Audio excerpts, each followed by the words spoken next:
Hey everyone, Yoiston here, and I hope you all are doing well, wherever you are in Middle-earth. So just like I did for Rings of Power Season 2, I wanted to do a hopes and fears video for the War of the Rohirrim anime film coming out at the end of the year, end of 2024. Unlike my Rings of Power video, I have way more hopes than fears for this project, but I still wanted to talk about it.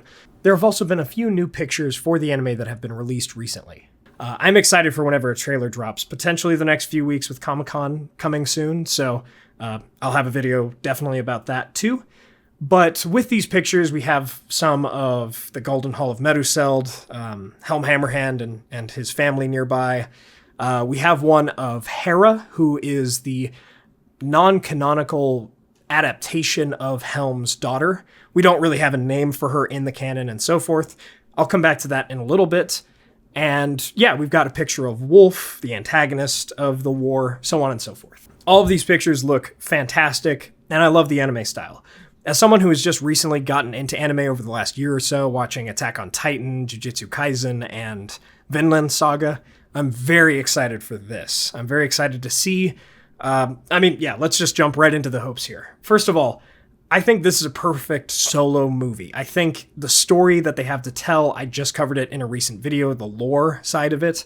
I think this is such a perfect kind of one-off movie, doesn't need a trilogy, doesn't even need two movies. This is perfect for a feature-length film, and I'm really hoping that they do more films like this, in anime or otherwise, that are more isolated tales that more or less tell the full story of Middle-earth. I think that would be awesome. So if this goes well, it gives me hope for a lot of similar projects coming soon.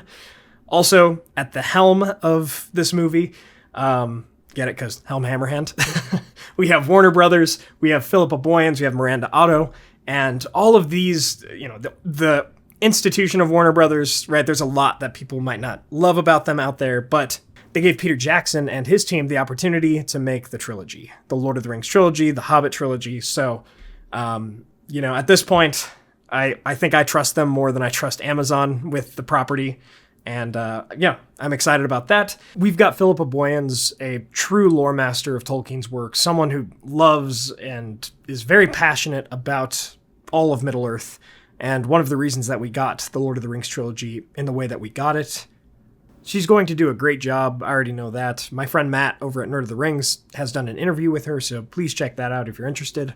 And then Miranda Otto, our Eowyn from the trilogy. I think with a team like that, it's hard to see this project going wrong, right? There's a lot of passion, a lot of love there. So, also, some of the best stories that I've seen have been told through anime, right? Like I mentioned, those animes that I've watched recently.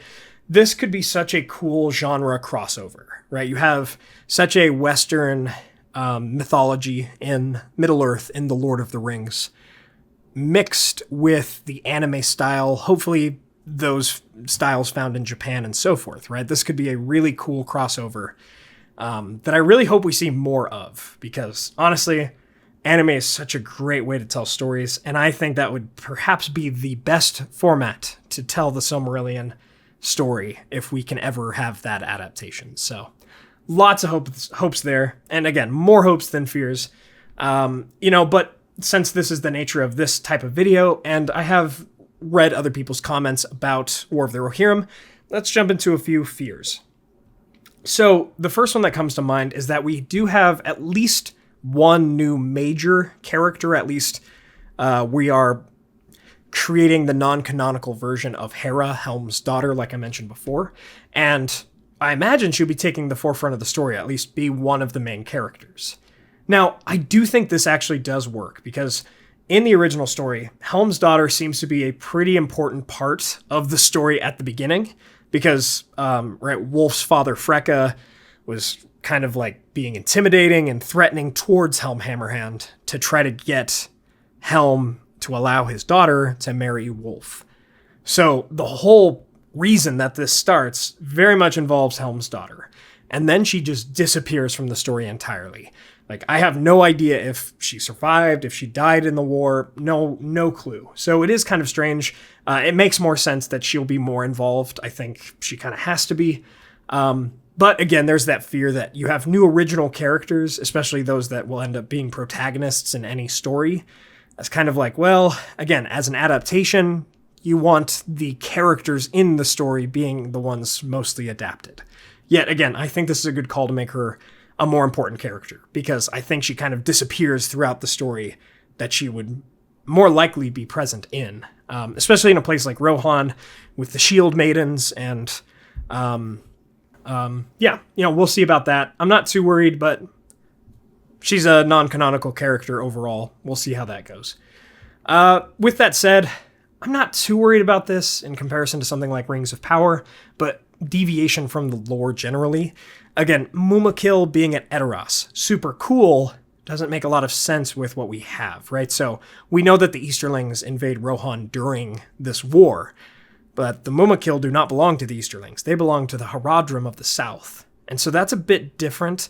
Again, not a huge thing, but I'm curious to see how the Haradrim are included in this, because they are very far away from this conflict. So for their Mumakil to be here, it could be as simple as they lent some to the Easterlings because they are allies and the Easterlings are using them. I'm not exactly sure. But again, more likely than not, I imagine the Haradrim would be harassing Gondor, just like the Corsairs were at this point in the lore. So for Mumakil generally to be in Rohan, a little bit different. Not too worried about the deviations from lore with this, because I think, again, they want to tell this story, so I think they will. It's from the appendices, right? So in terms of what rights they have and don't have, I think they'll be fine. My last worry really is that people don't enjoy the anime style, that they might like the story or The Lord of the Rings or what have you, but they don't enjoy how it's being told. Because the style looks beautiful to me, and not too different than some of the things, again, that we see in mainstream anime. It's not super niche, the style or anything like that. So, but certainly a lot more hopes than fears.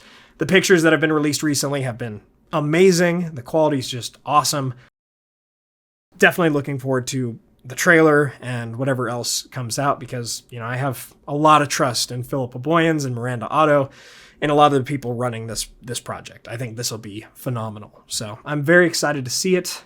Those are my thoughts, my hopes and fears. Let me know yours in the comments below. If you'd like to support the channel, more of these types of videos, please let me know, and please consider joining our Patreon to help support the channel more directly. Thanks to our Valar tier patrons and YouTube members, Peter Sheppard, John Hume, Rhys Jenkins, Arthur, Merlin, Theodore, Andrew, Carlisle, and Zoomi. My friends, thank you all for joining me on this adventure. Until the next one.